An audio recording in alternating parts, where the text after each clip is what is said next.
Portanto, pedimos revelação da tua palavra em nós, em nome de Jesus. Amém e amém. Amém, querido. Portanto, chegamos a Mateus capítulo 14. Mateus capítulo 14. Mateus capítulo 14, é isso? Por aquele tempo, Herodes, o tetrarca, ouviu os relatos a respeito de Jesus e disse aos que lhe serviam: esse é João Batista, ele ressuscitou dentre os mortos. Por isso, atuam nele poderes milagrosos. Está percebendo? Herodes fala que ele ouve relatos a respeito de Jesus e disse aos que lhe serviam: esse cara aí é João Batista, ele ressuscitou dentre os mortos. Por isso atuam nele poderes milagrosos. Pois Herodes, tendo prendido João Batista, o amarrou e o colocou na prisão, por causa de Herodias, mulher de seu irmão Filipe. Porque João dizia a Herodes: não te é permitido viver com ela. Herodes queria matá-lo, mas tinha medo do povo, pois este o considerava profeta.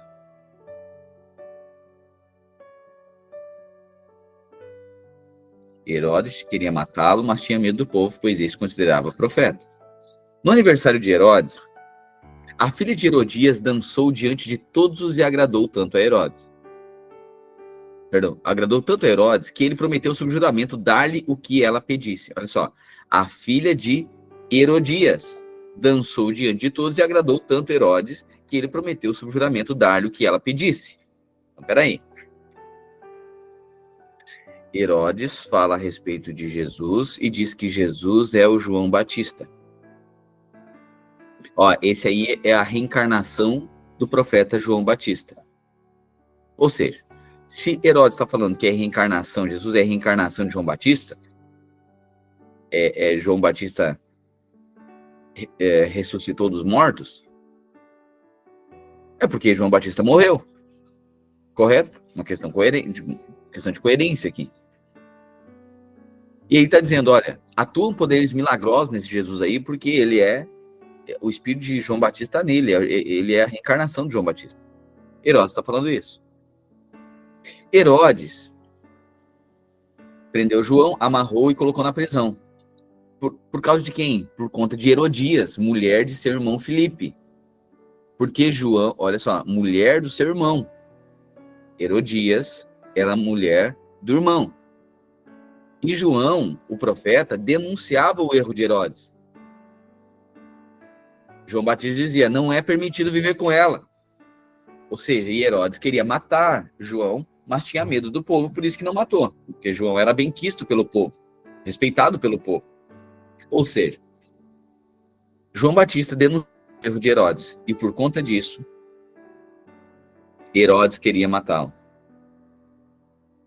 Mas o povo, como tinha apreço por João Batista, Herodes tinha medo do povo.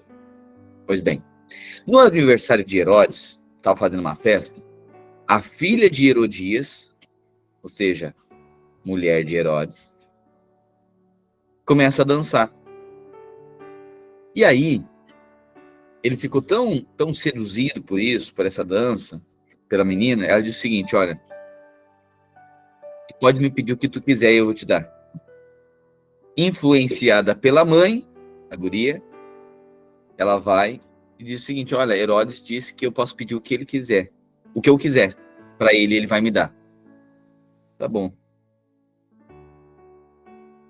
Aí, ela disse assim, tá bom, eu quero em um prato a cabeça do João Batista. Ou seja, eu quero a morte de João Batista. E ele prometeu dar o que ela quisesse. O rei ficou aflito, mas por causa do juramento dos convidados, ordenou que lhe fosse dado o que ela pedia e mandou decapitar João na prisão. Portanto, João Batista foi preso e foi decapitado na prisão. E aí, quando Herodes ouve falar a respeito de Jesus, ele diz, isso aí é a reencarnação de João Batista, porque ele faz milagres. A cabeça dele foi levada em um prato e entregue à jovem, que a levou à sua mãe. Os discípulos de João vieram, levaram o seu corpo e o sepultaram. Depois foram contar isso a Jesus. Os discípulos de João foram lá, enterraram João Batista e levaram seu corpo, sepultaram, e depois foram contar que João havia sido morto. Ok? Eu vou passar aqui, não vou pincelar, mas isso aqui é profundo também. Você vê que existe um espírito aqui de Herodias querendo a cabeça do profeta, né? Quando ouviu essa notícia, 13, Jesus se retirou de barco, em particular, a um lugar deserto. As multidões, ao ouvirem falar disso, saíram das cidades e o seguiram a pé. Quando Jesus saiu do barco e viu uma grande multidão, teve compaixão deles e curou seus doentes. Ao cair da tarde, os discípulos aproximaram-se dele e disseram: este é um lugar deserto e já está ficando tarde. Despede a multidão para que possam ir aos povoados comprar comida. Jesus respondeu: eles não precisam ir. Deem-lhes vocês algo para comer. Eles lhe disseram: não temos aqui exceto 5 pães e 2 peixes. Tragam-nos aqui para mim, disse Jesus. E ordenou que a multidão se assentasse na grama. Tomando os 5 pães e os 2 peixes, e olhando para o céu, deu graças e partiu os pães. Em seguida, entregou-os aos discípulos, e estes, à multidão. Todos comeram e ficaram satisfeitos, e os discípulos recolheram 12 cestos cheios de pedaços que sobraram. Os que comeram foram cerca de 5.000 homens, sem contar mulheres e crianças. Logo em seguida, Jesus insistiu com os discípulos que entrassem no barco e fossem adiante dele para outro lado, enquanto ele despedia a multidão. Tendo despedido a multidão, subiu sozinho a um monte para orar. Ao anoitecer, ele estava ali sozinho, mas o barco já estava a considerável distância de terra, fustigado pelas ondas, porque o vento soprava em sentido contrário. Alta madrugada, Jesus dirigiu-se a eles, andando sobre o lago. Quando o viram andando sobre o lago, ficaram aterrorizados e disseram: é um fantasma! E gritaram de medo. Mas Jesus imediatamente lhes disse: não tenho medo, sou eu. Senhor, disse Pedro, se és tu, manda-me ir ao teu encontro sobre as águas. Venha, ele respondeu. Então Pedro saiu do barco, andou sobre as águas e foi em direção a Jesus. Mas quando reparou no vento, ficou com medo e, começando a afundar, gritou: Senhor, salva-me! Imediatamente, Jesus estendeu a mão, segurou e disse: homem de pequena fé, por que você duvidou? Interessante, né? Porque enquanto nós olhamos para Cristo, não afundamos. Quando olhamos para o vento, começamos a afundar. Sabe, que os meus e seus olhos sejam sempre encontrados em Cristo. É um desafio isso aqui. E quando o vento é forte, a gente olha pela janela, né? Quantos de nós, numa tempestade, a árvore sendo arrancada, telhado voando, a gente gosta de ir para a janela, não é? É desafiador. A gente vai lá para a janela para ver a intensidade do vento. Mas é justamente isso que nos provoca medo. Tem muita coisa, muita gente que está bem descansado. E você diz assim: não soube do temporal que aconteceu essa madrugada. Eu sou, não. Tu estava dormindo. Dormi a madrugada inteira. Não vi nada. Interessante, né? A pessoa está descansada em Cristo, né?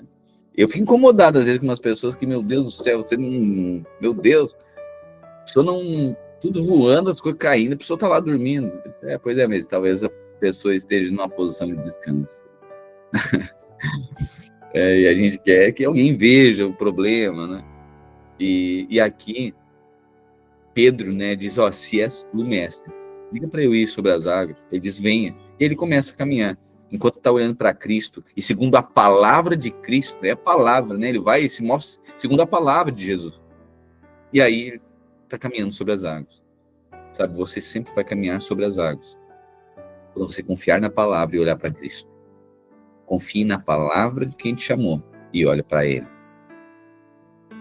E aí, Jesus repreende como ele começa a afundar, ele repara no vento, começa a afundar. Jesus disse: homem de pequena fé, por que você duvidou? Quando subiram no barco, o vento cessou. Então os que estavam no barco adoraram, dizendo: verdadeiramente tu és o Filho de Deus. Depois de atravessarem o mar, chegaram à terra de Genezaré. Quando os homens daquele lugar reconheceram Jesus, espalharam notícia em toda aquela região e lhe trouxeram os doentes. Suplicavam-lhe que ao menos pudessem tocar na borda do seu manto, e todos os que nele tocaram foram curados. Então alguns fariseus e mestres da lei que haviam chegado a Jerusalém foram a Jesus e perguntaram: por que os discípulos transgridem a tradição dos anciãos? Pois eles não lavam as mãos antes de comer. Jesus respondeu: e por que vocês transgridem o mandamento de Deus por causa da tradição de vocês? Pois Deus disse: honre o seu pai e a sua mãe, e quem amaldiçoar o seu pai ou sua mãe terá de ser executado. Mas vocês afirmam que se alguém disser ao seu pai ou à sua mãe: qualquer ajuda que vocês poderiam receber de mim já dediquei ao Deus como oferta, certamente não precisam honrar seu pai.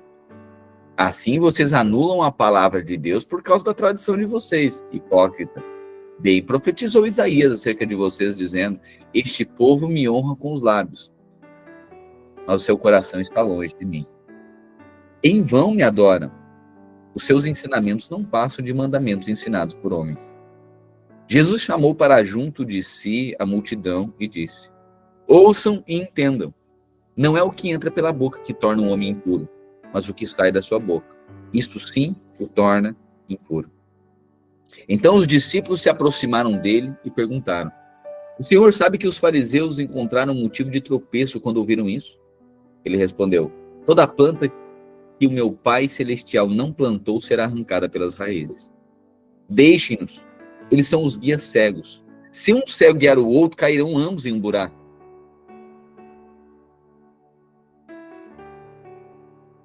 Meu Deus. Toda planta que meu Pai Celestial não plantou será arrancada pelas raízes. Deixe-nos, eles são guias cegos. Se um guia cego guiar outro cego, cairão ambos em um buraco. Então Pedro pediu: explica-nos essa parábola. Aí Jesus disse: vocês não entendem? Vocês não entenderam? Perguntou Jesus. Não percebe que o que entra pela boca vai para o estômago e mais tarde é expelido? Mas as coisas que saem da boca vêm do coração. E é isso que contamina o homem. Pois do coração saem os maus pensamentos, os homicídios, os adultérios, as imoralidades sexuais, os roubos, os falsos testemunhos e as calúnias. Estou dizendo que tudo aqui é do coração. Percebe isso? Que o Senhor sempre guarde o nosso coração. Sobre tudo que deve guardar, guarde o seu coração, porque do coração procede a fonte da vida. Sabe, quando o coração é errado, Jesus está dizendo, é do coração que saem pensamentos. Jesus está dizendo, não é o que entra que contamina, é o que sai. E o que sai da boca é o que está no coração. A boca fala, o que está cheio o coração. Pois do coração saem os maus pensamentos, os homicídios, os adultérios, as imoralidades sexuais, os roubos, os falsos testemunhos e as calúnias. Essas coisas tornam um homem impuro, mas comer sem lavar as mãos não o torna impuro. Né? Você vai ver que toda religiosidade valoriza mais o exterior. E toda a essência do evangelho sempre atenta para o interior. Tanto é que Paulo, ele chama irmãos que tinham atos errados. Ele chama de santos. Mas tinha um povo que tinha uma fé errada. Ele chama de tolo. Pastor, então quer dizer que Paulo passa pano para os irmãos? Não, estava errado. O comportamento dos irmãos estava errado. Mas Paulo sempre se referia e se atentava à posição espiritual de cada um. Independente, sabe, do comportamento dos irmãos de Corinto, Paulo estava dizendo, olha, irmãos, vocês precisam entender que vocês são santos. Eu sei que vocês não estão agindo como vocês precisam, só vai mudar o comportamento de vocês quando vocês entenderem que vocês são santos. Sabe, ninguém muda quando a gente faz juízo. As pessoas serão transformadas quando nós ministrarmos a justiça de Cristo. E a justiça de Cristo é colocando essa pessoa numa posição. Eu sei que muitas vezes a gente aprendeu, né? Quanto mais juízo a gente fizer, vamos lá, quantas vezes nossos pais, nossa criação foi assim, ou a gente percebeu o contexto assim, a gente acha que acusando e condenando alguém, a pessoa vai mudar. Não vai. Se fosse isso, todas as pessoas dentro das penitenciárias seriam transformadas. Faz sentido? Porque não tem gente mais condenada por todo mundo. Olha só, a pessoa fez isso, a pessoa fez aquilo, aquilo e outro. E a gente precisa entender que nós não somos ministros do juízo, nós somos ministros da justiça. Amém. Ser ministro da justiça. Jesus estava dizendo, olha, o problema é o coração. Aqui está o grande problema. Ah, então quer dizer que olha, e isso que ele estava pegando, Jesus está passando pano. Não, que está errado, está errado. Mas alguém é transformado quando é ministrado sob a justiça de Cristo. É a justiça de Cristo. Aí a minha pergunta é, nós somos ministros do juízo ou nós somos proclamadores da justiça? Quando alguém erra com você, você ministra o juízo ou você é um proclamador da justiça? Porque a justiça de Cristo é levando alguém para a posição que ela é. Que ela está em Cristo. Quando a gente ministra o juízo, é a gente que está no centro. Quando a gente ministra a justiça, é Cristo que está no centro. Portanto, Paulo, sempre o ministro da justiça. Jesus, ele está dizendo, olha, a questão é o coração. Guardem o coração. O que contamina não é o ato exterior, é o coração. Então, para Deus, uma fé errada, ela é pior do que um comportamento errado. A justiça própria é a maior bagunça. Porque no fundo, ninguém é bom. Ninguém é justo. E aí Jesus está dizendo, essas coisas tornam o homem impuro, mas comer sem lavar as mãos não torna impuro. Não é o ato, não é esse ato que tornou impuro, é o coração.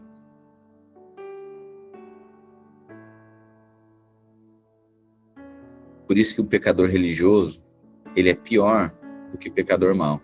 Porque o mau, ele reconhece que fez, mas o pecador religioso, ele fala sobre Deus, mas não carrega o amor dele. Ele fala sobre Deus, fala que tem Deus, e se intitula como se nunca tivesse errado. Esses eram os religiosos. E eles estão denunciando o comportamento do outro, mas tem uma fé errada neles, entendeu? Por isso que torna mais difícil remover uma fé errada, uma crença errada, que um comportamento errado. Quem teve o comportamento errado, você fala, a pessoa diz, não tem muito o que fazer, eu estou errado mesmo. Mas a pessoa que está na fé errada, ela tá convicta de uma mentira, de uma fé errada. E isso é mais difícil remover. Por isso que Jesus está dizendo, olha, você denuncia as questões exteriores, mas o que contamina é o coração. Então pode ser que alguém esteja sujo exteriormente, mas mais perto de se tornar limpo interiormente.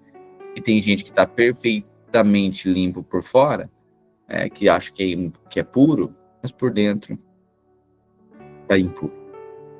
Amém. Você percebe que o Senhor nos levante como povo em que Ele é o centro. Nós não somos ministros do juízo, nós somos ministros da justiça. Amém. Mas não é fazer justiça na terra com nossa força, é ministrar a justiça de Deus. E a justiça de Deus na cruz é o quê? Perdoar aqueles que ofenderam. A justiça de Deus é dizer que é santo. Você, sabe, para a pessoa que está com você, para sua família, para os seus filhos, para o seu cônjuge. Eu sei que muitas vezes a gente fala e denuncia o que vê, mas a questão é o coração, é a fé, sabe? Declare, amor, tu és santo, amor, tu és santa, tu é uma nova criatura, teu coração é do Senhor, a tua boca sai louvor, a tua boca é para abençoar, minha boca é para abençoar. Nós somos ministros da justiça de Cristo. sobre a sua vida. Eu sei que muitas vezes você anda debaixo de condenação pelo que você fez. Mas eu quero lembrar você que você é nova criatura em Cristo Jesus. O pecado não é seu alimento. Você é puro, você é santo. Nenhuma condenação há para aqueles que estão em Cristo. Se você está em Cristo, não tem condenação para a sua vida. É a única maneira de você sair do lugar de muitas vezes reincidir em erros, em tropeços. Sabe, quando nós nascemos de novo, a gente enxerga isso. Nascido de novo, carregamos o Espírito de Cristo. O Espírito de Cristo não é aquele que acusa, é aquele que redime. Jesus não estava passando um pano aqui, mas ele estava estabelecendo o critério que realmente haveria de causar transformação na vida das pessoas. O que Jesus está dizendo? Se não resolver o coração, se vocês não perceberem que o coração que torna as pessoas impuras, vocês sempre vão estar olhando o erro exterior, mas nunca avaliando o interior de vocês. Vocês vão viver fazendo juízo sobre o erro de alguém, mas não vão viver, não vão perceber que vocês não carregam o Espírito de Deus, que vocês tanto falam, que vocês são religiosos e mestres da lei. Vocês ensinam aquilo que vocês sequer vivem. E eu sei que quando a gente olha para figuras de autoridade, dizendo, realmente, né, o mestre da lei, o padre, o pastor, o profeta. Não, mas hoje cada um de nós somos cristãos. Senão a gente torna essa hierarquia como se a gente não carregasse o Espírito Santo, como se a gente não precisasse, né, ter essa responsabilidade. Jesus está falando para todos. Do coração saem os maus pensamentos, homicídios, adultérios, imoralidades, roubos, falsos testemunhos e calúnias. Essas coisas tornam o homem impuro. Meu Deus, olha só, essas coisas. Mas comer sem lavar as mãos não o torna impuro. Então Jesus está dizendo, primeiro nasce no coração. Está avaliando o coração. Amém? Depois que ele saiu daquele lugar, Jesus retirou-se para a região de Tiro e Sidom. Uma mulher cananeia, natural dali, veio a ele gritando: Senhor, filho de Davi, tem misericórdia de mim. Minha filha está endemoniada e sofrendo muito. Porém, Jesus não lhe respondeu nenhuma palavra. Espera aí. Uma cananeia vem gritando e disse: Jesus, filho de Davi, tem misericórdia de mim. Minha filha está endemoniada e sofrendo muito. Jesus não lhe respondeu nenhuma palavra. Meu Deus, olha só, é Jesus insensato. Jesus que não tem compaixão. Então seus discípulos se aproximaram dele e pediram: manda embora, pois vem gritando atrás de nós.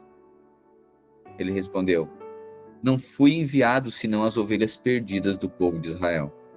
A mulher veio, adorou de joelhos e disse: Senhor, ajuda-me.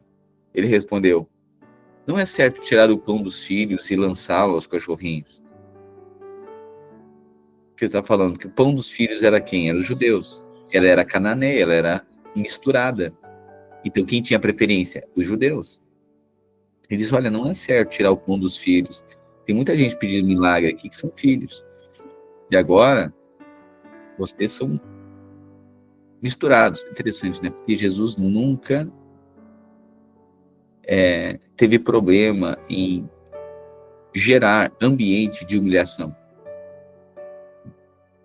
Jesus não teve problema, porque ambiente de humilhação é propício para nascer alguém humilde, para revelar alguém humilde. Então, olha só que ele diz: não é certo tirar o pão de quem é filho para dar para os cachorrinhos.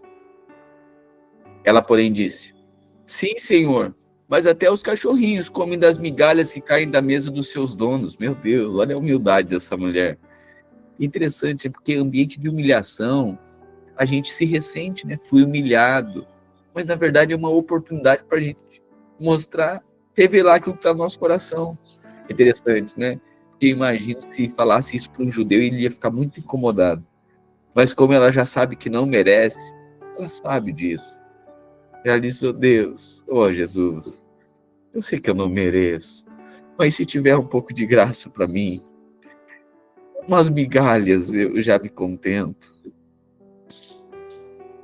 Interessante, porque Jesus se absteve de dar uma resposta imediata para ela. Para fazer o quê? Para fazer um ensino para os discípulos. Quer que nós expulsemos elas daqui? A gente não merece. Jesus respondeu: mulher, grande é a sua fé. Seja feito conforme você deseja. Interessante, porque o que Jesus avaliou não foi se ela era cananeia ou se ela era judia. Diante da humilhação, diante do reconhecimento, o que Deus olha é a nossa fé. Deus não vai fazer equação do seu mérito para poder responder às suas orações. Deus olha para a sua fé. E mais uma vez, que fique marcado que Deus não tem problema com humilhação. Jesus. Às vezes a gente nem fala algumas coisas para a pessoa não se constranger. E Jesus nunca teve problema com isso. Por quê? Porque esse ambiente de humilhação vai revelar o coração do humilde, ou a soberba daquele que se acha humilde. E seja pedagógico para nós. Porque senão a gente nunca vai falar alguma coisa para não constranger alguém. Não é que a gente está buscando isso de forma natural. Claro que não. A gente não busca, né? Isso aí. Mas existem coisas que são situações para a pessoa mostrar o coração, revelar o coração. Jesus saiu dali e foi para a beira do mar da Galiléia. Depois subiu ao monte e sentou-se. Grandes multidões dirigiram-se a ele, levando-lhe aleijados, cegos, mancos, mudos e muitos outros. E os colocaram aos seus pés, e ele os curou. O povo ficou admirado quando viu os mudos falando, os mancos sendo curados, aleijados andando e os cegos vendo. E louvaram a Deus de Israel. Jesus chamou os seus discípulos e disse: tenho compaixão dessa multidão. Interessante, né? Porque Jesus disse que tem compaixão. Compaixão é diferente de dó. Dó é quando você sente a dor ou você tem uma empatia pela dor do outro, mas não se move para transformá-lo. Compaixão é quando você percebe a dor do outro e agora se move para que haja transformação na vida de alguém. Ok? Então, a dó, ela é resolutiva, mas não é redentiva. A compaixão é redentiva. Tendo compaixão dessa multidão, já faz 3 dias. Tenham compaixão dessa multidão, Jesus falou. Já faz 3 dias que eles estão comigo e nada têm para comer. Não quero mandá-las embora com fome, porque podem desfalecer pelo caminho. Os seus discípulos responderam. Interessante, né? Porque, olha só.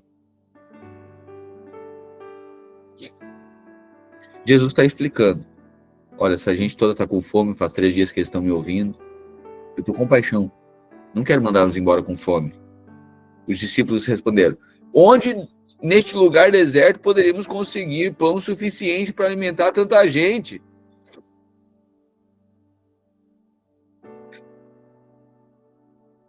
Jesus pergunta: quantos pães vocês têm? Perguntou Jesus. 7, responderam. E alguns peixinhos.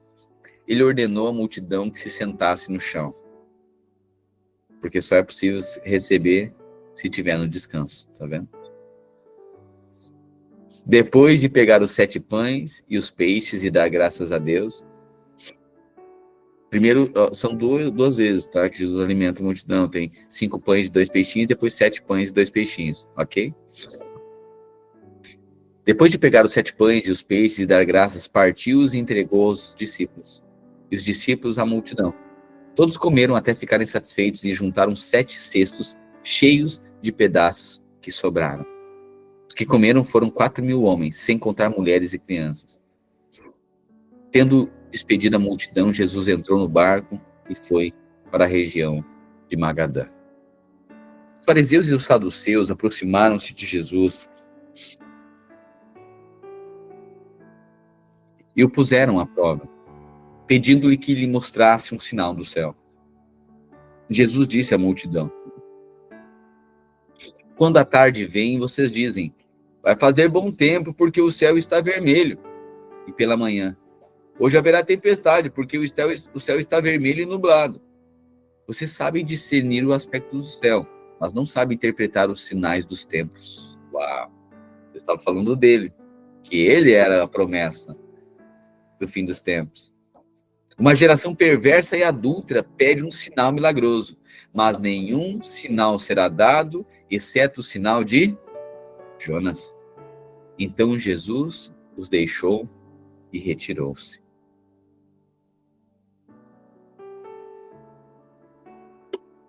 Quando os discípulos foram para o outro lado do lago, do mar, esqueceram-se de levar pão. Jesus lhes disse: estejam atentos e tenham cuidado com o fermento dos fariseus e dos saduceus. Eles discutiam entre si, dizendo: é porque não trouxemos pão? Ciente da discussão, Jesus lhes perguntou: homens de pequena fé, por que estão discutindo entre si sobre não terem pão? Ainda não compreendem? Não se lembram dos 5 pães para os 5.000 e de 4 cestos? E de quantos cestos vocês recolheram? Nem dos 7 pães para os 4.000? E de quantos cestos recolheram? Como é que vocês não entendem que não era de pão que eu estava falando? Tomem cuidado com o fermento dos fariseus e dos saduceus. Então entenderam que ele não lhes estava dizendo que tomasse cuidado com o fermento de pão, mas com o ensino dos fariseus e dos saduceus. Porque, vamos lá, o que é fermento? O que o fermento faz? Oi? Aumenta, faz crescer. Mas o fermento no pão aumenta o peso da massa? Isso que é o fermento dos fariseus. É uma aparência sem realidade. Entendeu? Jesus está dizendo, cuidado com a aparência religiosa litúrgica, mas que não mudem nada na realidade de vocês. Quando Jesus chegou à região de Cesareia de Filipe, perguntou aos seus discípulos: quem o povo diz que é o Filho do Homem? Eles responderam: alguns dizem que é João Batista. Olha só, Jesus perguntando. Quando Jesus chegou à região de Cesareia, perguntou aos seus discípulos: quem o povo diz que é o Filho do Homem? Jesus estava perguntando de quem? Dele mesmo.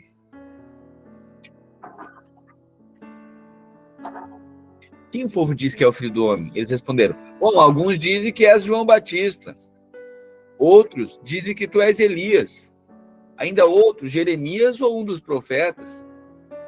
Aí Jesus perguntou: e vocês, quem dizem que eu sou? Perguntou.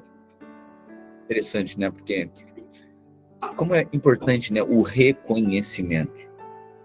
O nosso português é muito pobre, né? Às vezes de significados e de significantes, que aí, às vezes uma palavra ela denota de forma muito simples, né? Na verdade, o nosso português ele é muito rico, né? Mas algumas palavras, propriamente, elas são pobres de significado, elas são limitadas no significado. E a gente é pobre culturalmente, né? Ou intelectualmente, muitas vezes, que aí uma palavra, o sentido de uma palavra, às vezes a gente não sabe com profundidade aquilo ou outros sinônimos, né? Mas o fato é que Jesus estava dizendo o seguinte: olha, ele está perguntando, vocês reconhecem quem eu sou? Então, às vezes a gente diz assim, a pessoa quer reconhecimento. Peraí, é diferente de reconhecimento de glória. Jesus perguntou, vocês reconhecem quem eu sou? É isso que ele está perguntando. Aí alguém pode dizer assim, nossa, Jesus quer reconhecimento? Claro que sim. Porque dependendo do nível de reconhecimento, reconhecer quem ele é, vai liberar o milagre e a unção que ele pode derramar. Se não reconhecerem que em Jesus é o Cristo, não poderão receber a unção que ele tem para dar. Portanto, todo filho precisa reconhecer a unção que tem sobre seus pais, a autoridade. A gente precisa reconhecer isso. Ah, pastor, tá, então quer dizer que daí Jesus reconhece. Então ele quer reconhecimento. Reconhecimento sim, glória não. Bom mestre, como se alguém estivesse reconhecendo ele. Bom mestre, Jesus, não, bom é o Pai. Eu disse o reconhecimento sim, a glória não. Amém? Então devemos reconhecer uns aos outros. A autoridade, cada um carrega. A unção, cada um carrega. Aquilo que cada um representa. Porque senão não tem, como falamos ontem, né? Não tem como recebermos milagre quando a gente não reconhece que é o enviado do Senhor. Não tem como discernir que é um anjo se a gente não percebe, não reconhece como tal. Por isso que Jesus falou. Tem que reconhecer a unção do profeta, a unção do justo e a unção do pequenino. O fato é que Jesus não teve problema em ser reconhecido. Mas em todo momento, que alguém atribuiu a ele a glória, ele jogou para o Pai. Ele disse, bom, não tem ninguém bom, ultimamente é o Pai. Amém? Quando ele pergunta, quem vocês dizem que eu sou? Aí alguns dizem que é João Batista. Quem havia dito que ele era João Batista? Herodes. A gente começou lendo no capítulo 14, lembra?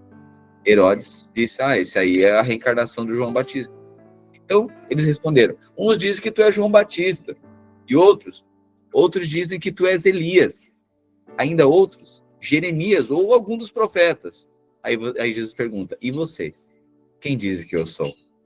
Simão Pedro respondeu, tu és o Cristo, o Filho do Deus vivo. É lindo, né? Porque Pedro percebeu Cristo no Jesus. Sabe, irmãos, isso aqui é profundo demais. Todos nós, em algum momento, a gente precisa ter revelação do Cristo em Jesus. Que o Cristo é o da cruz, o Jesus é o do milagre. O Cristo é do propósito, o Jesus é do benefício. O Jesus é para nós, o Cristo é em nós. O mistério que estava oculto, Paulo fala, pelos séculos dos séculos agora foi revelado. Que mistério é esse? Cristo em vós, a esperança da glória. Não é o Jesus em vós, é o Cristo. Em Belém nasceu Senhor, nasceu Jesus, o Salvador, que é Cristo, o Senhor. O Jesus é o Salvador, mas o Cristo é o governo, é o Senhor. E cada um de nós tenhamos revelação do Cristo. Amém? Quem você diz que eu sou? E aí Pedro diz, tu és o Cristo. Tu é o do propósito, tu é a transformação em mim. Mais do que o benefício, o privilégio, a bênção, a glória, o poder, a casa, o carro, o trabalho, as bênçãos. Mais do que isso. Tu é aquele que vem me transformar. Tu és o Cristo, tu és o Filho do Deus vivo. Jesus respondeu, bem-aventurado é você, Simão, filho de Jonas. Porque isso não foi revelado a você por carne ou sangue, mas por meu Pai que está no céu. É interessante que alguém só tem revelação de Cristo por meio do Espírito. Não é na mente, é no Espírito. Assim a gente só vai ver uns aos outros como alguém enviado de Cristo, não pela mente, mas pelo Espírito. E Jesus disse, bem-aventurado é você, Simão. Porque isso não foi revelado a você por carne ou sangue, mas por meu Pai que está nos céus. E eu digo que você é Pedro. E sobre essa pedra edificarei a minha igreja. E as portas do inferno não poderão prevalecer. É o que Jesus está dizendo. A igreja só pode ser edificada a partir daqueles que têm revelação de Cristo. E o momento que você tem revelação de que Jesus é o Cristo, o seu nome também é mudado.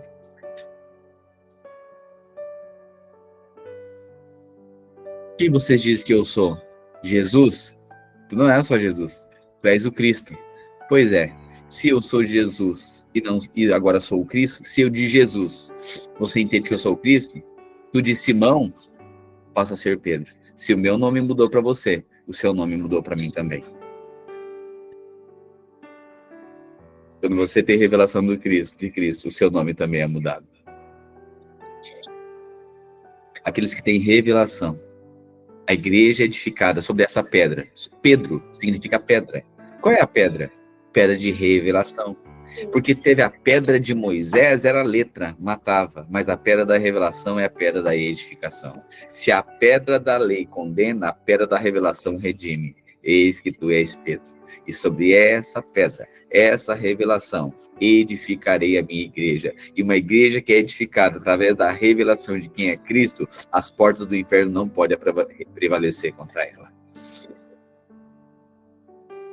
que o Espírito Santo jogue luz no nosso espírito e a gente reconheça quem ele é.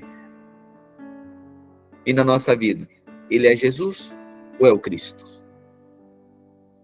Porque o Cristo é o da cruz, o Cristo é o do confronto. Olha como é interessante. Primeiro ele teve essa revelação. Eu darei a você as chaves do reino dos céus. Quem carrega a revelação de quem é Cristo, Cristo, do propósito, da renúncia, da cruz, da entrega, é Cristo. Quem tem revelação de Cristo tem a chave do reino dos céus. Tudo que você ligar na terra terá sido ligado nos céus. E o que você desligar na terra terá sido desligado nos céus. Interessante, né? Porque a gente sempre, né? A gente entende que o céu governa sobre a terra. Sim? Sim. Só que uma igreja que tem revelação de quem é Cristo, que carrega essa revelação, Deus, por meio da revelação de quem é Cristo, dá uma chave. E agora, a chave da revelação não é mais o céu que governa a terra, é a terra que governa o céu. Porque tudo que ligares na terra será ligado nos céus. E tudo que desligares na terra será desligado no céu. Portanto, a revelação, igreja, a revelação de Cristo nos dá autoridade para movermos os céus. O céu é movido através de revelação. Amém. E nesse momento, Jesus disse, existe um momento que a terra governa o céu. Você, na revelação em Cristo, a autoridade que você carrega, aquilo que você declara, começa a mover os céus. Então advertiu os seus discípulos de que não contassem a ninguém que ele era o Cristo. A partir daquele momento, Jesus começou a explicar aos seus discípulos que ele tinha que ir para Jerusalém e sofrer muitas coisas nas mãos dos anciãos. Espera aí. A partir do momento que ele pergunta para os discípulos quem ele é, Pedro diz, tu és o Cristo. Então, depois que Pedro disse que ele era o Cristo, Jesus começa a anunciar algumas coisas. Porque até então eles conheciam Jesus. O Jesus do milagre, da bênção, do benefício, da pesca maravilhosa, do pão e peixe para todo mundo, a partir de 7 pães e 2 peixes, alimenta 4 mil pessoas, a partir de 5 pães e 2 peixinhos alimentam 5 mil pessoas. Jesus é maravilhoso. Mas agora, Pedro diz que ele era o Cristo, teve revelação de que ele é enviado de Deus. Tá bom. A partir desse momento, Jesus começa a explicar aos discípulos, olha, eu tenho que ir para Jerusalém, sofrer muitas coisas, eu vou sofrer agora, eu serei perseguido. Vou sofrer nas mãos dos anciãos, dos chefes dos sacerdotes, dos mestres da lei, bem como ser morto e ressuscitar no 3º dia. Então Pedro, chamando-o à parte, começou a repreendê-lo, dizendo, nunca, Senhor, isso nunca acontecerá contigo. É mais ou menos alguém, né? Você diz assim, você vai para um lugar que diz o seguinte, olha, tua vida só vai ter bênção, só vai ser glória em glória, vitória em vitória, tu nunca vai ter luta. Olha, eu quero falar que tu nunca vai ter um problema financeiro, teus filhos serão obedientes, tu nunca vai ter, nem vai precisar exortá-los, teu casamento nunca vai ter uma rusga. Olha, vai ser de vento em popa a tua vida, tudo vai dar certo. É isso que a maior parte das pessoas, quando vão para qualquer religião, estão esperando. Nunca vai ter fornalha, nunca vai ter tempestade, sempre vai ser uma bênção, nunca vai ter... Não, nunca vai ter aflição. E Jesus nunca disse isso. Aonde que muitas pessoas se perdem? Que buscam em Jesus somente o benefício, mas quando ele se revela o Cristo, as pessoas abandonam. Enquanto tiver um lugar agradável, o relacionamento estiver bom, aleluia, gostei da relação. Mas no momento do primeiro teste, quando começa a confrontar as lutas, as dificuldades, as perdas, as renúncias, aí a pessoa diz, não. Jesus disse, olha, até agora vocês conhecem Jesus, e está muito bem, obrigado, né?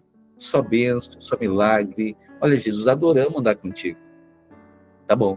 Aí Jesus disse, pois é, mas agora eu vou ser caluniado, perseguido. Vocês querem continuar fazendo parte do time? Aí Pedro diz assim, não, Jesus, que história é essa? Isso nunca pode acontecer contigo. Interessante, né? Que Pedro teve dó. E é o que muitas pessoas, quando Deus começa a tocar a cruz começa a tocar na vida da pessoa, a pessoa fica com dó do outro. Ai, tadinho. Ah, que coisa, né? Fulano passando por isso. Ai, a gente tem que fazer alguma coisa. Eita. Porque tem coisa que é a cruz. É a cruz tocando. É a cruz transformando. É a cruz. É isso que Pedro. Tem gente que é inimigo da cruz. Sabe que o anticristo não é só a persona que virá daqui a alguns anos para estabelecer o governo mundial. Antes do anticristo personificado, existe o espírito anticristo. E o espírito anticristo é isso mesmo, Angélica. O espírito anticristo é tudo que impede que você vá para a cruz. Não, porque com você isso nunca poderia ter acontecido. Erraram com você? Nunca, nós não deixaremos. O espírito anticristo é tudo que fala que você nunca pode passar por tribulação, com você não. E muitas vezes esse espírito anticristo está em nós, porque nós nunca, ninguém pode errar conosco. Não, a gente não pode ser mal falado, mal visto, ou mal interpretado, ou que de fato alguém erre conosco. Não, isso aqui nunca, isso eu nunca permito que aconteça comigo. É isso que Jesus é isso que Pedro está dizendo. Jesus nunca, nós não vamos te deixar passar dificuldade. Não, tu não pode deixar. Que história é essa? Agora, não, faça justiça, Jesus. Ou melhor, faça juízo. Ah. E quando Jesus ouve isso, o que Jesus disse? Jesus virou-se e disse a Pedro: para trás de mim, Satanás. Você é uma pedra de tropeço para mim, pois não pensa nas coisas de Deus, mas nas coisas dos homens. Interessante, né? É porque tudo que aponta para Cristo nos aproxima da realidade de Deus. Tudo que aponta para o homem no centro nos afasta da revelação de quem Ele é. Portanto, Cristo, alguém se torna mais divino, vamos dizer assim, quando está em Cristo. E alguém, quando afasta-se da cruz, da perseguição, da calúnia, da difamação, das renúncias, aí é o homem no centro. O homem no centro. Então Pedro, ele em determinado momento ele tem uma visão dizendo: tu és o Cristo, mas ele não compreendia ainda quem é o Cristo. Aí Jesus começa a revelar quem é o Cristo. Portanto, queridos irmãos, nós somos salvos por Jesus. Ele é o Jesus, o nosso Salvador. Nesse caminho, ele quer se revelar como o Cristo, o nosso Senhor.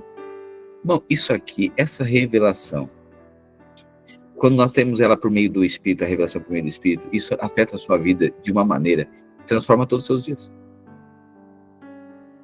E Cristo ache espaço, lugar no seu coração, lugar de revelação. Cristo. E aí, o Jesus é atrativo, mas o Cristo não é, não. O Jesus enche igreja, o Cristo esvazia. Porque o Jesus é da entrega, o Jesus é da cruz, o Jesus é da doação. E quem quer viver uma vida doada? Quem quer viver uma vida cheia de perseguições, enfrentar dificuldades? Que a gente só vem, o pastor todo está dizendo que vai ser uma penúria. Não, vai ter muita glória, mas talvez a maior glória seja aos 33 anos grudado numa cruz. Mas depois disso, um nome acima de todo nome. O Espírito da ressurreição. E talvez a gente viva uma vida com Jesus para fugir da cruz de Cristo. Mas todo Jesus vai levar para o Cristo. Talvez você pode tentar outra religião que vai levar para muitos lugares, mas não leva para a cruz. Interessante, né? Que toda religião ele leva para Deus, mas antes não leva para a cruz. Toda religião leva para Deus, mas só o Evangelho leva para a cruz. E é impossível chegar diante dele se não passar pela cruz. Cristo passou pela cruz.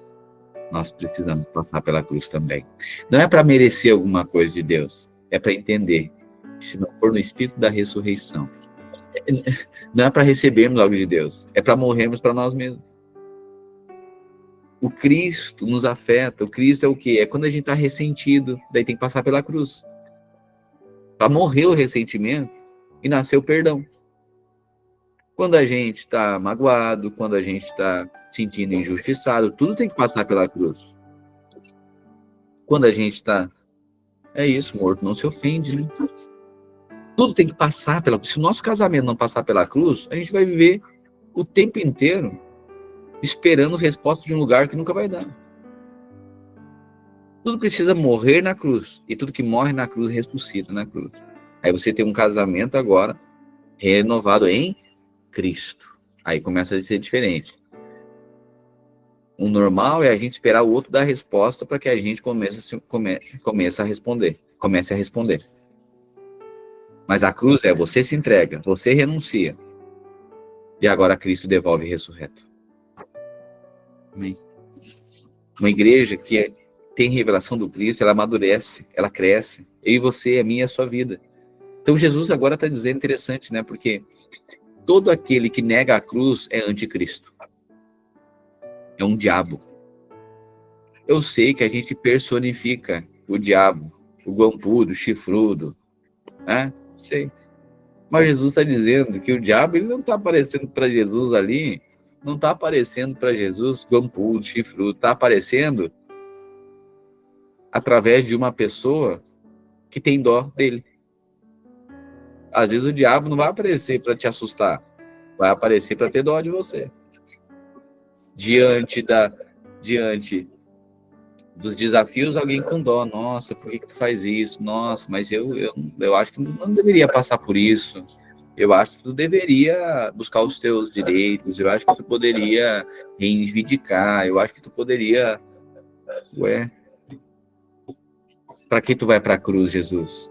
Não, busca os seus direitos. Essa gente falando mal de ti aí, não, faça isso não. Tá vendo?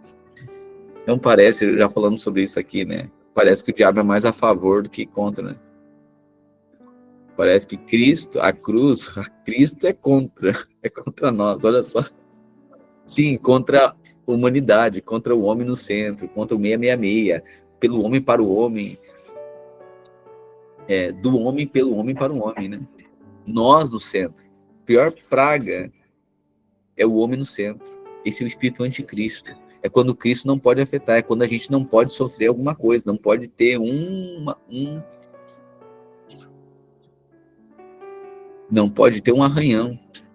Nossa imagem não pode ter um arranhão. Ninguém pode errar conosco. Ou a gente não pode errar com alguém, né? Você entende isso?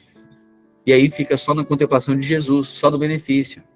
Mas o evangelho veio para reduzir o homem a nada, para mostrar que o homem precisa de um salvador, e esse salvador é para se tornar o Senhor.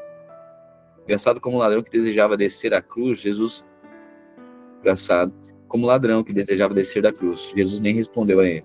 Aqueles que desejam descer da cruz, salvar a própria vida, não serão respondidos por Cristo. É isso. Toda indagação, né, de que se tu és e tal, não reconhece que é o Cristo. Né? Interessante, né, porque isso aqui é chave, isso aqui é central para a nossa vida.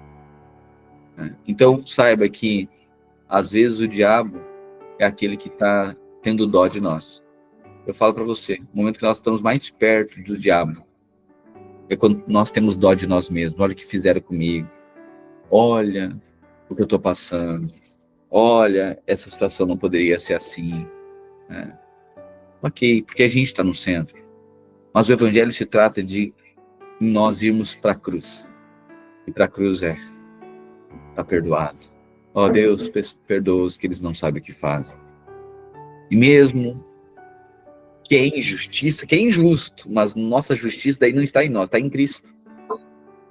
E aí a justiça de Cristo é o quê? Que perdoa, que redime, que anda a segunda milha, que dá a segunda chance, a terceira chance. Quantas vezes, Deus? Até 7? 70 vezes 7. É perdão até que ele volte. Aleluia. Que o Espírito de Cristo seja manifesto em nós. Que andemos segundo o perdão de Cristo, segundo a justiça de Cristo e não o juízo do mundo. Quem vocês dizem que eu sou? Ele diz: tu és o Cristo, o Filho de Deus vivo.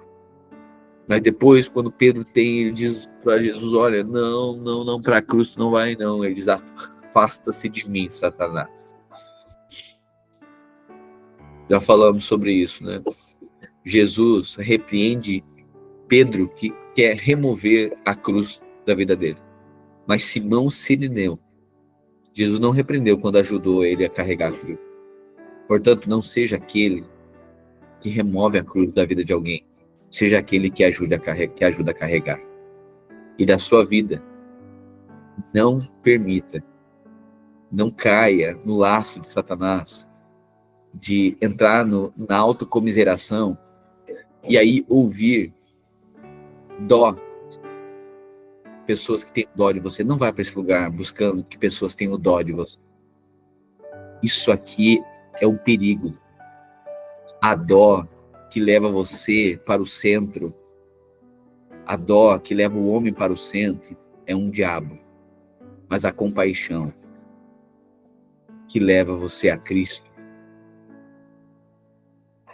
é um Deus. Aquilo que leva você para a cruz é divino. Aquilo que leva você para o lugar de entrega, de renúncia, isso é divino. É desconfortável, porque cruz não é conforto, não. Mas é divino. Tem uma glória. Sabe, queridos? Que a nossa vida seja uma vida ressurreta. De entregas, de renúncias. Mas com uma glória, não tem como. É uma equação que só é revelada por meio do Espírito. Não tem como ser diferente. 16:24. Então Jesus disse aos seus discípulos: olha agora, depois que ele fala isso para Pedro: se alguém quiser vir após mim, negue-se a si mesmo. Tome a sua cruz e siga-me. Pois quem quiser salvar a sua vida, vai perder. Mas quem perder a sua própria vida por minha causa, encontrará. Pois que adianta o homem ganhar o mundo inteiro e perder a sua vida? O que pode dar o homem em troca da sua vida? Pois o Filho do Homem virá na glória do seu Pai com os seus anjos, e então retribuirá a cada um de acordo com as suas ações. Em verdade lhes digo que alguns dos que aqui se acham de modo nenhum experimentarão a morte antes de verem o Filho do Homem vindo no seu reino.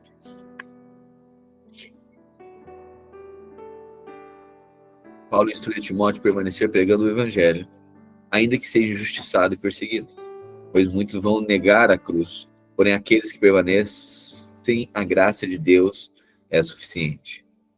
É isso. Aleluia. Aleluia. Aleluia. Cristo.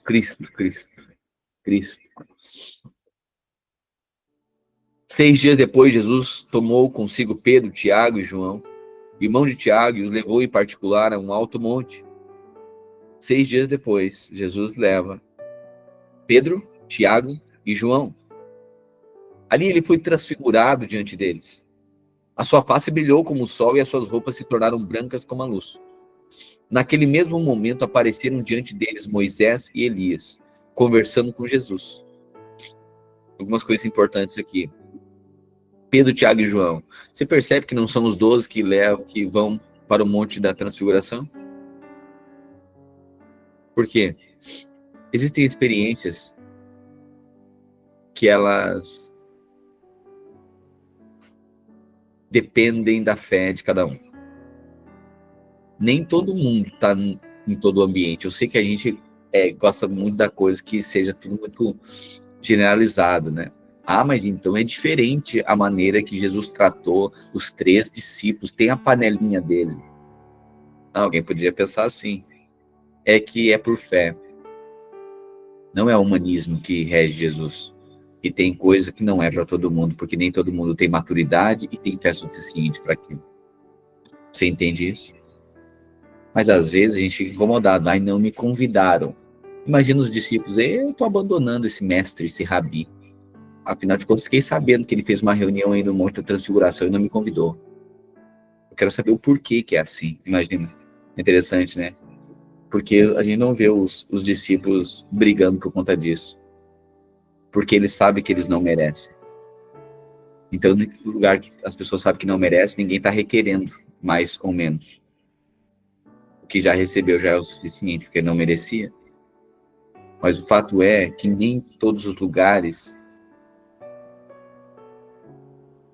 nem todo mundo cabe em todo lugar. Tem coisa que a fé de alguns, as respostas de alguns diante de Deus, não dão conta daquele lugar. Jesus agora sobe com Pedro, Tiago e João. E aí aparece algo poderoso. Imagina para um judeu. Ver só Moisés e Elias. Pastor, então é reencarnação. A Bíblia crê em reencarnação porque está dizendo que apareceram Moisés e Elias. Não, não é reencarnação. Mas como não? Mas ela não apareceu, eles não tinham morrido. Bom, a Bíblia diz que Elias foi levado aos céus numa carruagem de fogo. Ele não diz que morreu. E Moisés, nunca se achou os ossos de Moisés. Os teólogos, o que tudo indica que Moisés também Deus tenha tomado para si. Está descrito que ele morreu, mas nunca se acharam os ossos de Moisés. Portanto, Apocalipse vai falar também de 2 testemunhas que descem do céu para testemunhar nos dias do anticristo aqui na Terra, durante os 3 anos e meio. Uma vez que 2 testemunhas, essa aqui provavelmente, tudo indica que seja Moisés e Elias, que já apareceram no Monte da Transfiguração para Jesus, podem aparecer novamente. E o Apocalipse diz que 2 testemunhas, essas testemunhas sofreram um atentado, o anticristo vai matar as testemunhas. Ok, aí se cumpre a promessa da palavra de Deus, que ao homem foi dado o direito de morrer uma só vez, vindo após isso o juízo final. Então todo homem terá que morrer. Então as testemunhas, se não morreram, se Moisés e Elias são esses que virão, então, agora na grande tribulação, pois bem, sofrerão atentado e aí experimentarão a primeira morte, mas jamais experimentarão a segunda morte. A segunda morte é lago do fogo e enxofre. Primeira morte é a morte natural que todos nós estamos sujeitos. Ok? Então, só para corrigir aqui, para alinhar, né, a nossa interpretação bíblica. Aparece Moisés e Elias. Então Pedro disse a Jesus, olha agora, vamos lá, para o judeu apareceu Moisés e Elias. Uau! Tem Jesus, o filho do Zé e da Maria, e tem Moisés e Elias. A gente gosta de dar valor para gente que não mora na nossa casa. A gente gosta de dar atenção para quem é da internet. A gente gosta de valorizar mais o que o outro disse lá no vídeo do YouTube do que o pai e a mãe diz. Tanto é que pai e mãe ficam falando, eu falo a mesma coisa, tu não me ouve. Aí quando vem o outro e fala, daí tu ouve. Tá bom. Monte da Transfiguração, aparece Moisés e Elias. Ali, Jesus foi transfigurado diante deles. Ou seja, a sua face brilhou como o sol. Imagina, Jesus fica quase um holograma, né? E as suas roupas se tornam brancas como a luz. Olha só que coisa linda. Naquele momento, apareceram diante dele Moisés e Elias conversando com Jesus. Então Pedro disse a Jesus, Senhor, que bom é estarmos aqui. Imagina a felicidade dele, aparecer Moisés e Elias. Ô Jesus, eu gostei de ficar aqui. Se quiseres, eu farei 3 tendas. Pedro já se adianta, né? Eu tenho umas igluzinhas ali do Remacamp que sobrou, Jesus. Eu já faço tenda aqui, eu já preparo uma para ti, eu faço uma para Moisés e outra para Elias. Ele disse, eu gostei de estar aqui. Enquanto ele ainda falava, uma nuvem resplandecente os envolveu. Dela saiu uma voz que disse, este é meu filho amado, em quem eu tenho prazer. Ouçam a ele. Ouvindo isso, os discípulos prostraram-se com o rosto em terra e ficaram aterrorizados. Mas Jesus se aproximou, tocou neles e disse, levante-se, não tenham medo. Quando eles ergueram os olhos, não viram mais ninguém, a não ser Jesus.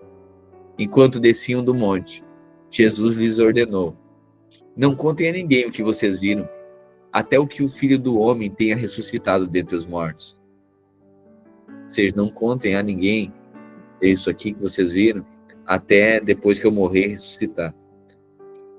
Os discípulos lhe perguntaram, então, por que... Obrigado. Então, os discípulos lhe perguntaram, então, por que os mestres da lei dizem que é necessário que Elias venha primeiro? Jesus respondeu, de fato, Elias virá e restaurará todas as coisas. Eu, porém, digo a vocês que Elias já veio. E eles não o reconheceram, mas fizeram com ele tudo o que quiseram. Da mesma forma, o Filho do Homem será maltratado por eles. Então, os discípulos entenderam que era acerca de João Batista que ele tinha falado. Queridos, olha só. Algumas coisas aqui. Eu preciso parar aqui só para retomar com você. Para o judeu, ver Moisés e Elias é o ápice de toda a vida, certo? Só que Moisés é a lei. Tá o carregadorzinho tá ali em cima. Atenção, tá? Moisés representa a lei.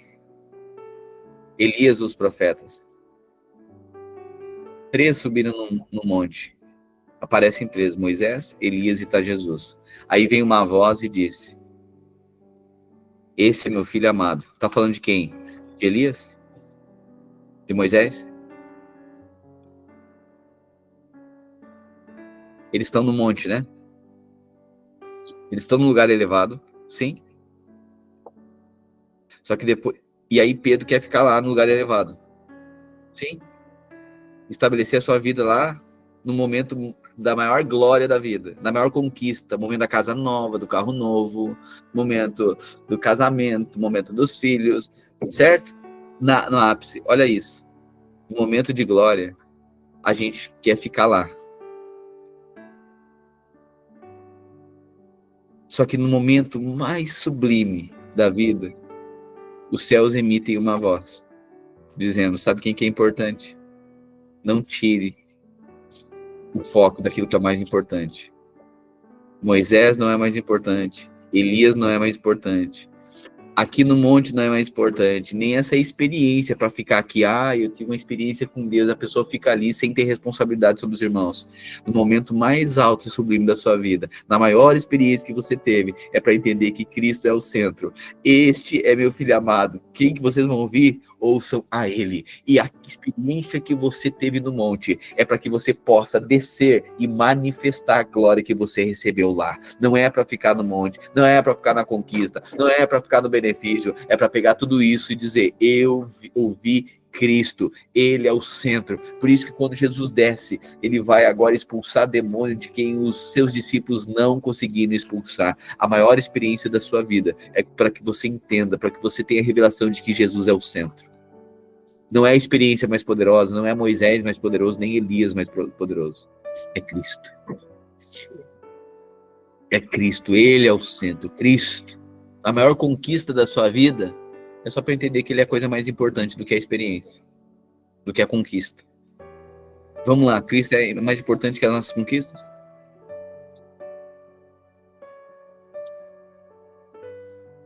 Pedro já queria ficar lá.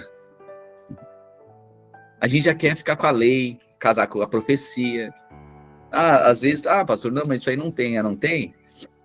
A gente prefere ouvir uma profecia do que ouvir palavra. A gente vai para o culto e não é atento ao que a palavra vai dizer, é atento que se algum irmão vai dar uma profetizada na nossa vida. Pastor, o senhor não acredita em profecia? Claro que creio. Mas o que é a profecia? A palavra anunciada. Mas a gente se preocupa mais com o espírito do profeta Elias do que com o espírito de Cristo por meio da sua palavra, o verbo. Tá vendo? Daí a gente gosta mais de profecia do que de Cristo. Daí a gente gosta mais da lei do que de Cristo. E lá no Monte da Transfiguração, sabe o que é? Interessante. Porque isso aqui aconteceu num vale ou no monte? No monte. Tá bom. E o que a voz falou para ele? Esse é meu filho amado. Tá bom. Teve outro momento que aconteceu que essa voz falou, uma voz falou a mesma coisa? No batismo. E sabe que o batismo de Jesus foi no Jordão. e o Jordão é a parte mais baixa de Israel. Portanto, nos vales e nos montes, a voz é a mesma. Esse é meu filho amado. Você, no pior momento da sua vida, na temporada mais baixa da sua história, tem uma voz que diz que você é amado. E na maior conquista da sua vida, no lugar mais elevado, a mesma voz diz, você continua sendo amado. O centro é Cristo, não tire os olhos de Cristo. Cristo é o centro. No momento, se você está no pior momento, no lugar mais baixo, que a voz hoje fale aos seus ouvidos. Você é amado de Deus. E se você está no momento da maior conquista da sua vida, sabe, não tire os olhos de Cristo. Cristo, centralize Cristo. E saiba que você é amado também. Nos vales e nos montes. No monte alto e no vale baixo. Saiba que você é amado por Ele. Quando chegaram, 14, a um lugar onde estava a multidão, um homem aproximou-se de Jesus, ajoelhou-se diante dele e disse: Senhor, tem misericórdia do meu filho. Ele tem convulsões e está sofrendo muito. Muitas vezes cai no fogo ou na água. Ou seja, aqui, ataques, né, epilépticos, aqui, possessão demoníaca também, né? Muitas vezes cai no fogo ou na água. Eu os trouxe a seus discípulos, mas eles não puderam curá-lo. Jesus respondeu: Ó geração incrédula e perversa, até quando estarei com vocês? Até quando terei que suportá-los? Ou seja, suporte aqui, mais uma vez, palavra aqui, suporte. Até quando eu serei suporte para a fé de vocês, Jesus dizendo. Até quando eu vou ter que ficar aqui? Será que vocês não aprenderam a crer? Ó geração incrédula, por que vocês não expulsaram esse demônio? Jesus traga o meu menino. Jesus repreendeu o demônio e este saiu do menino. E daquele momento em diante ficou curado. Então, os discípulos aproximaram, olha só, interessante, né? Que a cura tem a ver com libertação, você está percebendo? A gente vive uma geração que tudo é doença, né? E às vezes não atribui que coisa que é doença tem a ver com demônio. Entendeu? Hoje existe muita questão, problemas mentais, intelectuais, que é tudo demônio.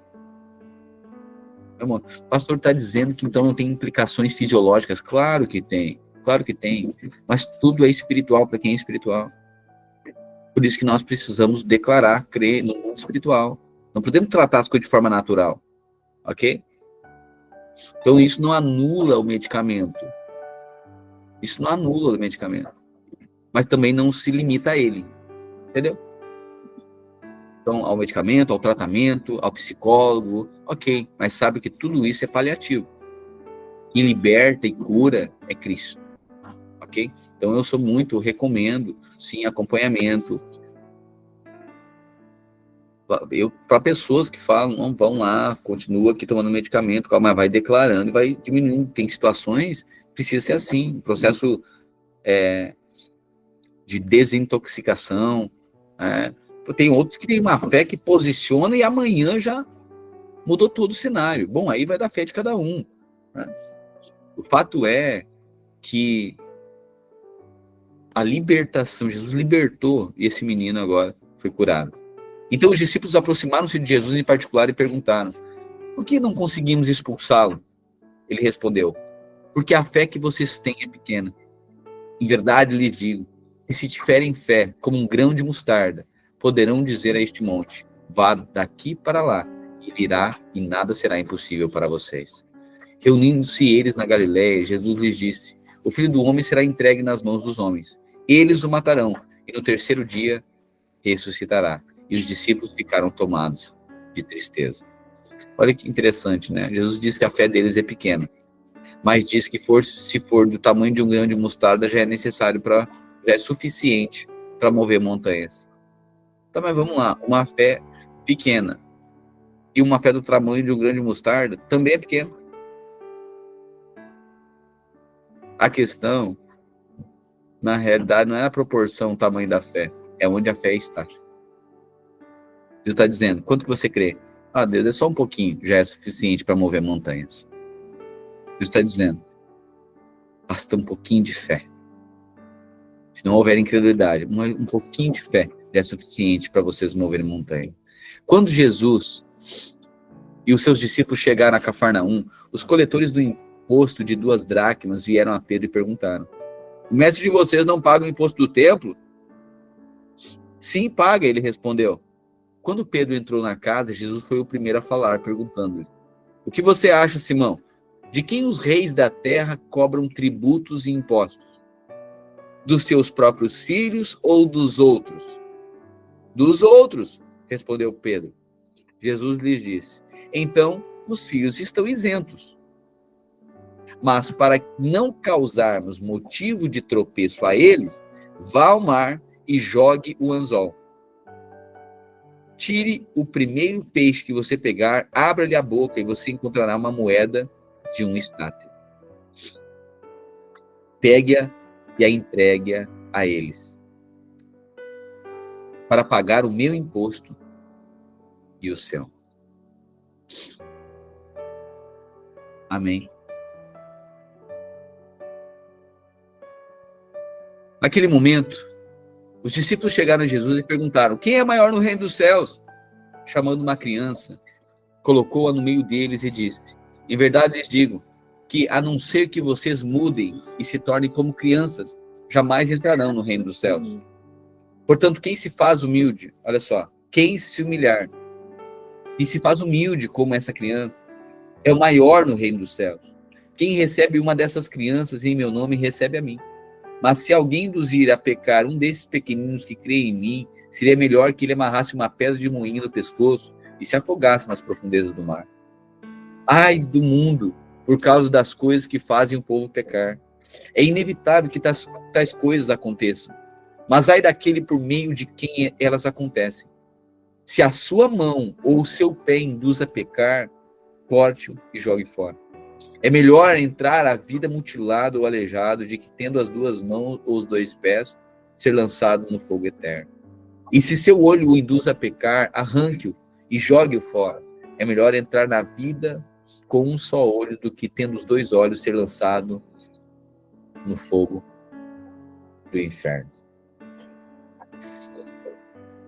Interessante, porque Jesus está dizendo aqui, diz, olha, está falando do reino dos céus. E Jesus agora coloca uma régua aqui, dizendo, olha, ai daqueles que são pedras de tropeço para outros. Ai daqueles que induzir a pecar um desses pequeninos que creem em mim. Interessante, porque a indução aqui a pecar os pequeninos que creem era colocar um fardo de jugo, de lei sobre eles. Jesus está dizendo, olha, que ninguém seja um motivo de tropeço na vida do outro. Sobretudo na condenação e acusação. Né? Porque, irmãos, vamos lá.